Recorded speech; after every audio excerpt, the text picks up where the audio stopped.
Hey, folks, welcome to Riders Meeting. I'm your host, David Pingree, joined by Bruce Murata and special guest today, Seth Hammaker, Mr. Podium Man from Daytona. Seth, welcome. Thank you. Thanks for having me on. Yeah, we love to have you. It's always good to get somebody that actually knows what the hell they're talking about because you were there doing it. So, Yeah, Uh, good job, Seth, last night. Good ride. yeah. Thank you. So, this is brought to you by Rock and Turf, Maxxis Tires, and Speed Straps. Rock and Turf making artificial grass. If you guys need some turf, any kind of hardscape, they're your guys. Check them out on Instagram at Rock and Turf. Also, Maxxis Tires, light truck tires. Check them out. All kinds of cool stuff for your vehicles and side by sides. And Speed Straps, our latest addition to the group here, making some really cool tie downs. They're actually in the process of designing something that's going to be just elite level for tie down stuff, kind of change the game. So stoked to have those guys on board. Let's get started with this thing, man. And start with the 250 class, Seth, since you were in it. Um, Talk a little bit about this track. We were kind of chattering before we hit record here, and something I remember from Daytona, just how, and Ricky alluded to it on the show briefly, but this dirt is so dark down there and it gets so rutted and so much character in it. And then you have the speedway lights that really only come from one direction. And so it creates some shadows and some depth perception issues on top of a track that was already really rough, kind of muddy, and really beat to hell. Yeah, it was a very, very difficult track. It always is, I feel like, at Daytona, but this year with it having it what seemed like there was more and more moisture in the dirt to start with. Even press day was super gnarly already. It was getting rutted in the transitions and way more than when I've raced it in the past. And yeah, just to add to, like you said, with the light situation, it makes it tough when the dirt's already that dark and you're just kind of going into the ruts blind. You know that there's ruts there, but you can't really see what's in them, if there's kickers in them or how deep they really are sometimes. So that makes it tough, and especially like when I did the sight lap, like I have goggles on that don't have any tear offs on, and then when you put like 21 tear offs on, it kind of has a more of a glare too. Um, like it just kind of makes it a little bit more difficult. But once you get out there and get going, kind of get your flow, just kind of have to send it. Yeah. But you're kind of riding by braille a little bit, right? Like you said, the first lap, you're kind of trying to figure out what the tracks, actually feels like. And then you go, okay, I remember this rut feels like this now. And as it evolves, you kind of adapt with it. But anyway, there's a Absolutely. lot to it. And when we see guys crashing and making mistakes, it's why this is a really, really crazy track. Talk about the beginning of this main event here. Kind of how it went for you and the challenges you faced. At one point, you had Deegan right behind you, and then you were able to kind of stretch away from him and actually close in on Cameron. Kind of take us through your main event. Yeah, my main event. My jump off the gate wasn't very good, but there was a hole that opened up, and I was able to squeak around really good on the inside there, which got pretty lucky there and made it happen early on to get into like third, I think it was in the off the start, which wasn't bad. And then yeah, Deegan and I were kind of back and forth there for the first couple laps. He was kind of making some mistakes, and I was able to capitalize, which was nice. And then I was riding behind Cameron for a little bit. And Vial was rolling. He got around me in that split lane. I didn't really know what was faster, but he was making that inside outside work, and I feel like I wish I would have adapted to that line a little bit sooner. Um, but anyways, was able to stay ahead of Deegan and then kind of pull a gap on those guys. So that was kind of nice to have a little bit of breathing room. Was able to get into more of a flow mid race once I kind of figured out where the lines were and what lines were better than others. And then there towards the last part of the race, I was able to reel in Cameron a little bit. Just wasn't quite there, close enough at the end, but I was just stoked to put on a little bit of a charge. And honestly, I felt really good throughout the main event. And were you pretty psyched just to kind of have a podium? I mean, as a step in the right direction for this season. Yeah, it just felt really good to be back up on the box. It's been super long. I was saying last night how I think 2022 Oakland, so it's been a long time and feels good and just for the confidence and yeah, fourth last weekend, back on the box this weekend, so just kind of keep going that direction. chipping away. And you've got a bit of a points hole just based on that first round and some of the stuff that happened there. But yeah, 13 down still. But hey, we got a lot of racing and just gotta. I don't, it sucks to be down that much, but honestly, I believe I can be there and just got to keep chipping away and doing my best and see where it falls. And we got 2 East-West showdowns and open stadiums, so you never know what's going to happen. Yeah, listen, there's a lot. The East-West one alone could swing that gap to just about nothing. So I want to talk about it. Let's kind of just go through the results here and talk about Tom Vial. We called him out last week as sort of a guy who was a dark horse. We thought, man, this might be, he got his first podium ever. He's obviously talented outdoors, rough, rutted tracks. This might be a really good place for him to shine. And damn it, he really did. Yeah. Hey, and Ping, I gotta say it, dude. Millsap said it. If he gets a start, he's gonna do good. So I feel like he was up there, and he put himself in a good spot on that start. So the start is so important.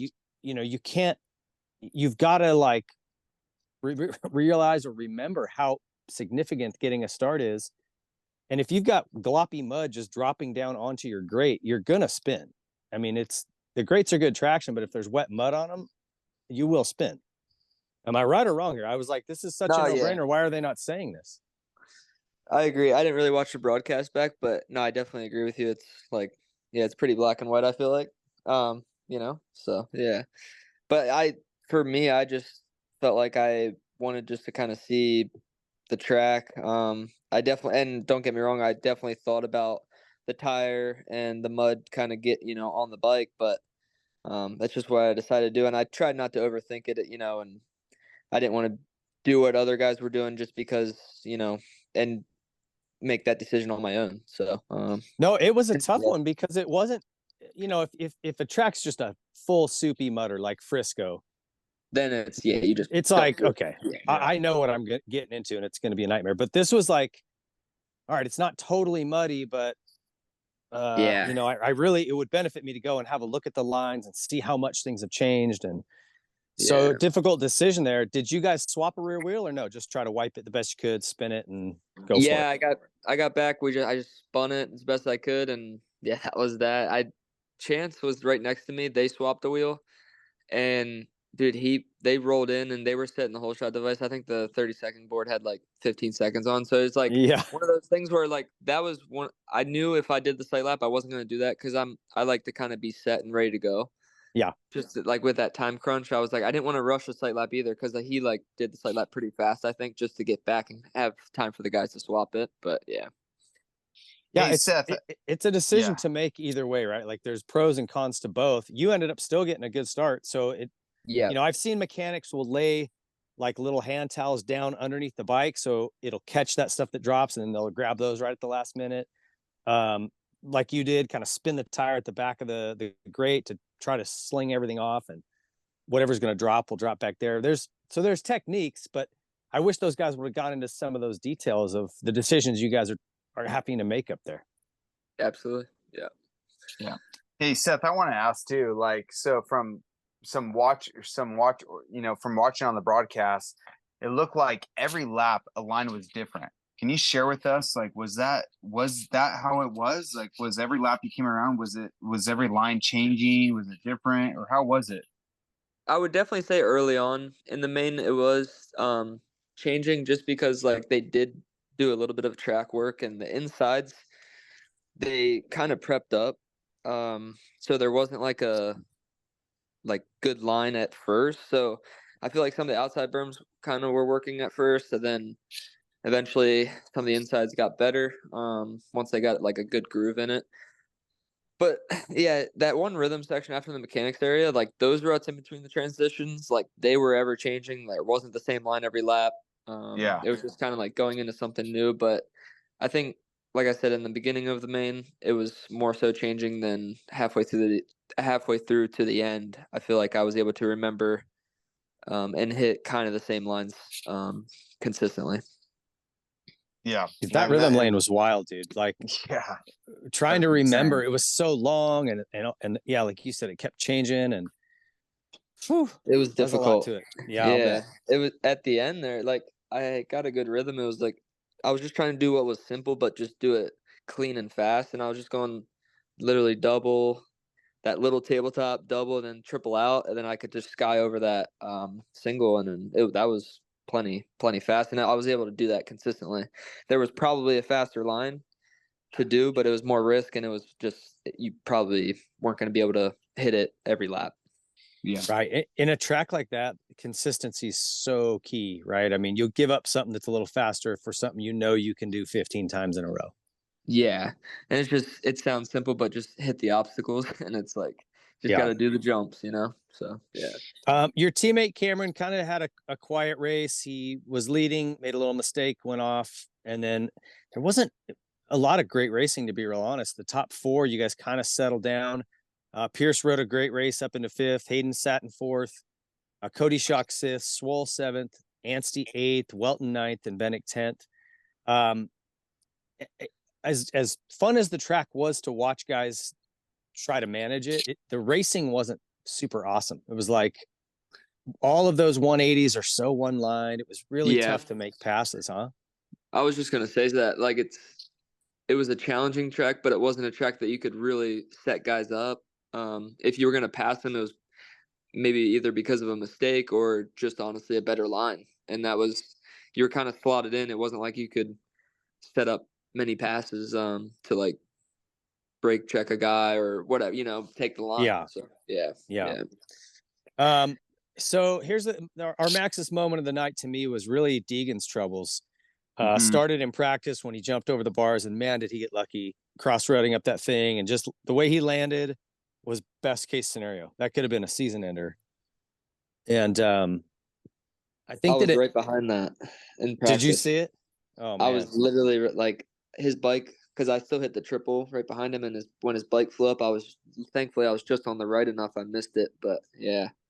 And that was Sketchy. that was on a fast lap, and then they red flagged it, so they didn't count my lap. And I was like, damn. And then I was like, because I knew it was good, and they didn't even, they just wiped the whole lap out, so you can't see the segment times or nothing.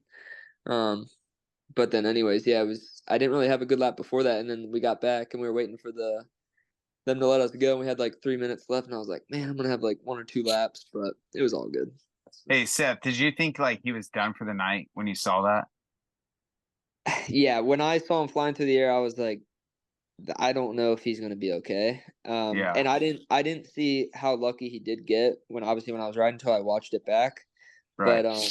But yeah, just watching like a crash like that, it's not very often do people get up and from those, and be able to race. But yeah. No, he got question. And then I want to just mention real quick, his crash recovery, I think it was in the heat race. Did you guys watch this video back where he kind of swapped, like did a 180 and then just pivoted and spun it around and took off again? Yeah. That was pretty, man, that was impressive right there. I've never seen anything like it. It was like, I don't know if it was just dumb luck, but he was so quick to think to just plant his foot and spin it around and go. I've never seen such a big mistake cost so little time. I mean, he might have only lost a second or two. It was wild. Yeah, that was insane. Yeah. Okay, so let me just run through the points here, because this is the last thing I want to touch on with the 250 class.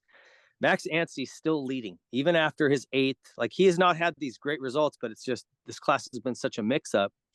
He is leading right now with 52 points, which is such a low amount, right? Like, you could have a guy with 75 points at this point, right? And our highest point total is 52. Cameron McAdoo's second, tied for second with Pierce Brown, only 1 point back. Vial and Deegan are tied for 4th and 5th, only 3 points back. And Shock is 6th, only 4 points back. Bennick is 8 points back in 7th. And Seth, where are you? 13 back. Yeah, 13 back. 13 back. I mean, 13 back still in this.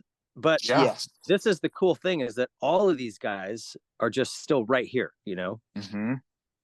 So going to be a really fun championship here as this thing moves on. I want to just touch on one other thing. I have this like pet peeve when people speak in the third person. I just feel like it's such a douchebag move. Like I can't stand it. And I know this isn't I want to think this isn't Cameron normally, but he started talking in the third person up on the podium, and I just like dropped my head. I'm all, you got to be kidding me, dude. Have you? I mean, can I just get a take on that? Am I off here? Am I off? Am I being too sensitive? I didn't watch the interviews back yet, but Okay. yeah, I didn't see that part yet, but Okay. I don't know. Seth, if you win next weekend in Birmingham, don't get up and go, hey, Seth Hammaker is really happy right now. If you'd have told Seth Hammaker last weekend he was going to win, he'd be really happy. Please don't do that. Please don't do that. Oh man. Okay. Oh, We're going to let it go. Let's move on to our 450 class here. This is our Rock and Turf 450 main recap. And, you know, we talked about last weekend, really kind of a handful of guys still capable of winning this title. And I think we're down to kind of 4 now, where it's really Jet, Webb, Sexton, and Tomac. Those are probably your 4 guys who are going to scrap for this title. And those were our top 4 finishers here in the main event. So speaking of this start, did you, and if you didn't watch this back, I don't know if you caught this in person, Seth, but Jet Lawrence had about 2 seconds from the time they got his tire cover off until the gate dropped. oh gosh. I did catch that. Yeah. Dude, super sketchy. Hey, Christian's freaking out during that moment.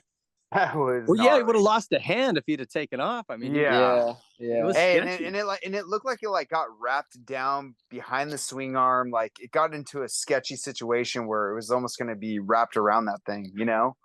Yeah. So yeah, that And was to bad. be and for Jet to like keep his composure, like Oh that, yeah. And then he messed up in the first corner, but he like pretty much had the whole shot going in, I know. Yeah. But then he kind of Mhm. messed up. But just like you said, Ping, he had like 2 seconds from when he like put his head down. So yeah. That was Crazy. wild. From the start of this, I really thought, all right, Chase is gone. He looked great. He had a 5-6 second gap at one point, and I just thought, all right, when Chase gets out front like this, he's pretty good. And on the Honda, he would maybe have a tendency to crash, but he hasn't shown that on the KTM. And I thought, this is his race to lose.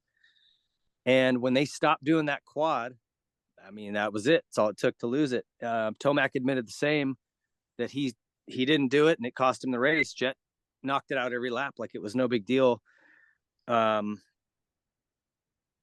It's like we had Chad Reed on last week, and he made the comment, these guys aren't beating Jet. Jet's losing these races. And I don't know if Jet paid attention to that. He made a couple comments coming into the Daytona race, like he was there. He's going to be all business. And I imagine that message is getting back to him like, hey, dude, you've got these little mistakes and you're giving away races that really you had won. And boy, if he didn't clean it up, huh? He looked really good to me. Yeah, I think that was the track that he would excel on, and I expected like him to do well there. But honestly, that quad, I'd never hit that all day, and in the main event, like I saw a video of him hitting it, and like the dirt flying up from his bike just because it was compressed like the whole way in the rut. It was crazy, but yeah, I think I agree with that. I think he's when he gets in a good flow and he doesn't do anything himself to throw it away, I think it's going to be really tough to beat him. But it's not that he's unbeatable. It's just got to be in the right position at the right time. And Seth, talk a little bit about that quad. I mean, you just said you never even did it when it was cleaner. Right. The fact that Tomac and Sexton and what these guys are going, no, I'm not doing that. Those guys aren't pussies. That jump was Not at all. really sketchy. Yeah, I think yeah. Like It the had such a penalty short- for catching your Yeah. pegs or for, coming off a little cockeyed, man, Yeah. crazy. And he did it every lap. Yeah. That's really. What about Tomac? How did you guys feel he rode? Was there any surprises for you? Did you think he would have the juice to run down Jet?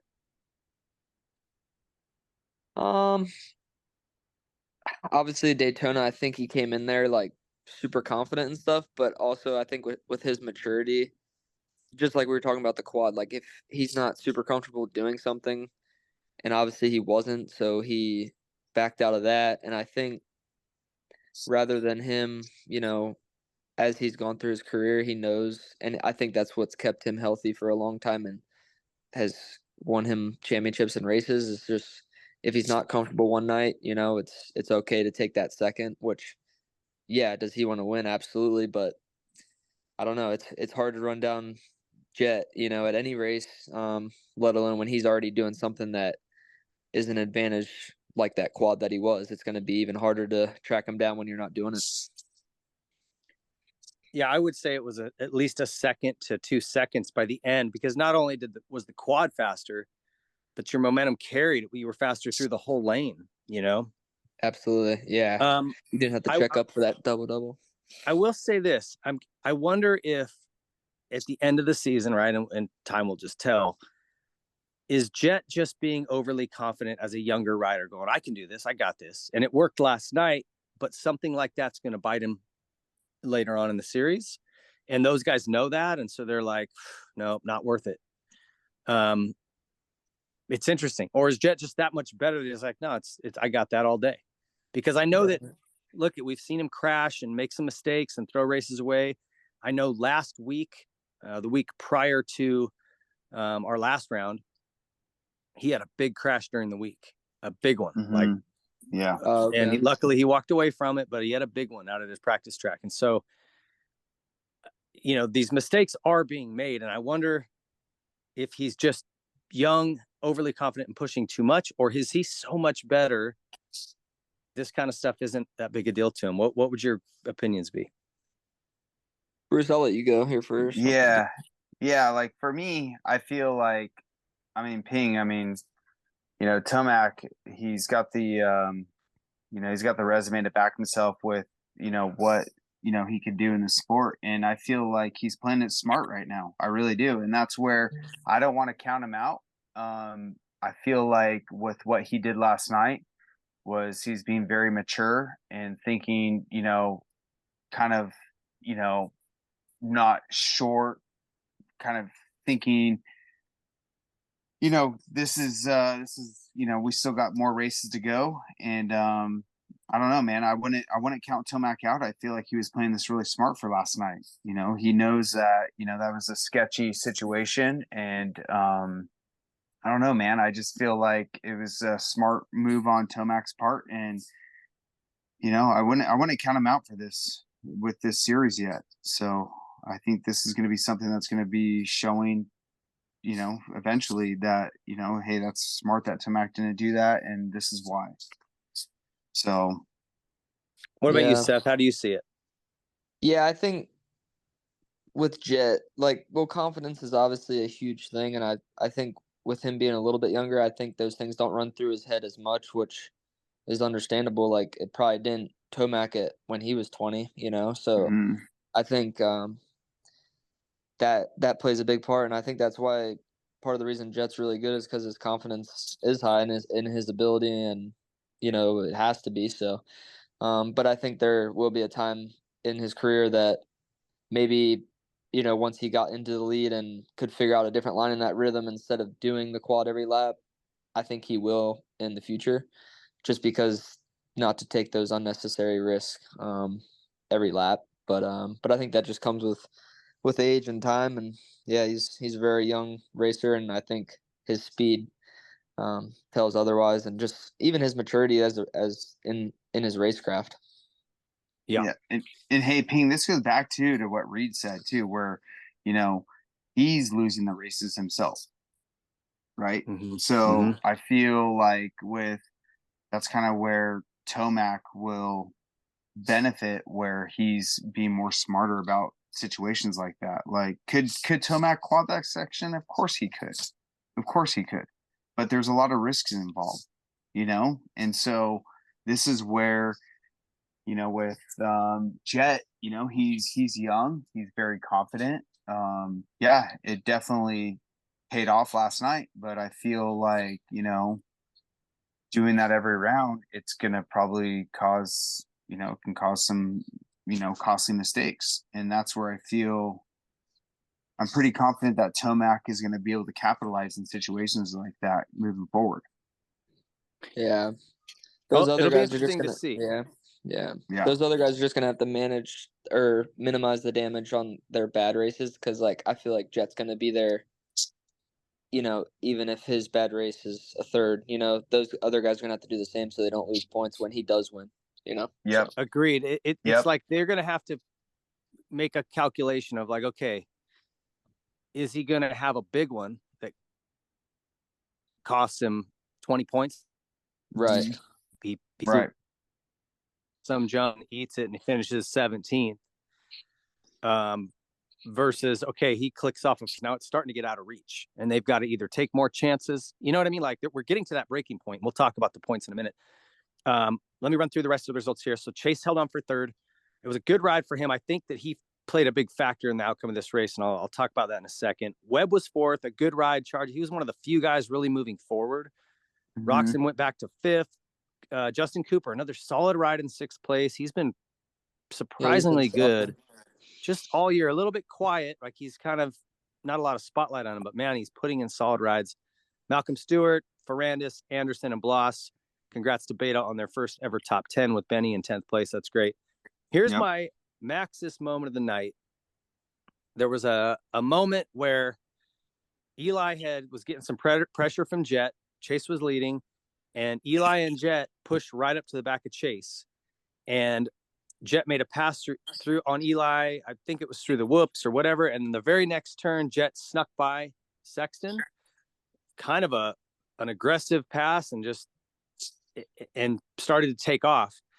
And Eli had an opportunity to go by Chase right away. And I think you could see in his riding, he knew he had to get by quick. If he let Jet get away, it was over. And you could see kind of some impatience on the part of Eli. And he had one moment where he turned a corner and went to swing a pass on Chase. I think it was going into the whoops. And he whether he didn't quite commit to it or just didn't have the room, Chase blocked him, and it actually slowed them both down. And then he ended up sitting behind Chase for 5 more laps. And that was it. Jet was gone, and the race was over. I don't know if Eli would have been able to run his pace, but I think if he would have gotten into second right away and at least seen Jet doing that quad, maybe he would have been like, all right, I gotta send it. Mm-hmm. And that would have changed the outcome. So for me, that was it. That was kind of the moment where if Eli wanted a shot to win, he had to get by Sexton right away, and he didn't. Yeah. I'm going to agree with you on that thing. Yep. I agree 100%. And it's all like if you would have gotten by Sexton when you have that guy closer to you, not only for line choice, but just, you know, just that chase. And when you can see him and when he's in within reach, I feel like that's when Tomac gets better. So yeah, he's a shark smelling blood in the water. But when you're 6 seconds back, that's a lot of work on a guy like the Jet leader Lawrence. can manage it. Yeah. All right, let's take a quick peek at the points. Oh, last thing I want to mention, I think it was Eli's shock that was smoking. I'm really curious to find out what it was. They kept talking about the clutch, but every time he would land hard off of something, we get a big puff of smoke. And I thought that feels like shock to me, like something was leaking and it was dropping oil on the head pipe. Mm-hmm. That's kind of what it looked like to me. And he said his clutch felt fine. Now you'd think if the shock was leaking, he would definitely know that too. So right. Very weird how that thing smoked the last half of the race, and credit to Yamaha for, building a bike that will stay together, but be interesting to find out what that was. I haven't heard definitively yet. And I know the Star guys will kind of keep that probably whatever it was, they'll, keep it under wraps a little bit. Let's look at points. So right now, Jet leading with 160. Webb is 10 back in second. Sexton's 13 back in third. And then Tomac is fourth, 16 points back. What are your guys' thoughts on this here? Like 16 points, man. I feel like we're right on this edge of like, you got to turn the tides. Tomac has got to start getting some wins and putting Jet behind him. if he wants to compete for this title. It starts to get closer to 20, and I feel like it just goes out of reach. Yeah, I'm with you on that. I think, for Tomac, it's like, well, for all the guys, that are within reach, minimizing the damage on their bad races. But at this point, it's like you got to start pushing the issue, or else it's going to get too far, and you're not going to be able to get it back, unless Jet would, for some reason, have one of those races where he finishes back and doesn't get many points. But like I said, I'm with you. I feel like this is time to start clicking off wins if they want to get really in this thing and start taking risk. Yeah, and Ping, I'm with Seth on that, but also it's so unpredictable. I mean, for all we know, we can get Stewart win next week. Can take the win next weekend. It's like this whole series has been so unpredictable. So it's a very interesting series so far for the 450 class. Yeah, I feel like we've kind of shaken a few of the guys off. Like AP finally had his tough one, and that cost him in points. Anderson sort of slipped out of the points chase a bit. Some of these guys that we thought, they're going to be contenders, and like I say, one by one, you see them peel off. It's just the way it goes. And I think we're down to these 4 guys, and I think for someone outside of those 4 to win a race, it's going to take a pretty special circumstance. But I think any one of those 4, it's a toss-up, with maybe a little edge to Jet just based on statistics. He's been winning more than they have. So any other kind of last minute things you want to throw in here before we go? I don't want to take too much of Seth's time up. I think I'm good. Yeah, that was wrapped it up pretty good. The one thing, just thinking about Chase with how his arm, I know his arm's been kind of hurting. So maybe as that gets better, maybe he'll be able to push it more and kind of, I think he's been managing that more than people probably think, but it's obviously hard to tell. He's the only one that knows, though, so. Well, he said he just got back on the bike to ride during the week before Daytona, so it tells you it's an issue. Yeah, for sure. All right, so all in all, great weekend of racing, and I think we're going to see more of the same. It's going to be really fun to watch this 4-rider battle here in the 450 class, and in the 250 class, it's basically 10 guys. So. Seth, we appreciate you joining us, and stoked to hear your story from the weekend, and stoked to see you on the podium. And I know you got a win coming, buddy. So stay on the gas, and hopefully it's next weekend in Alabama. That's right. I appreciate it. Keep the ball rolling. Looking forward to the next one, and I appreciate you guys having me on. Yeah, and you're in a good spot right now, Seth. It's a podium in Daytona is huge, and like Ping said, I'm definitely feel you having a win coming here soon. So let's go. I think so too. Yep. Let's go indeed.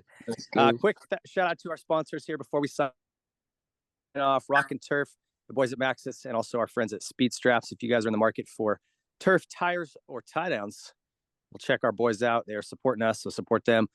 Thank you to Seth Hammaker and Bruce Murata. I'm David Pingree. We will see you guys on Thursday for Sight Lap as we look ahead to next weekend. Thanks for stopping by.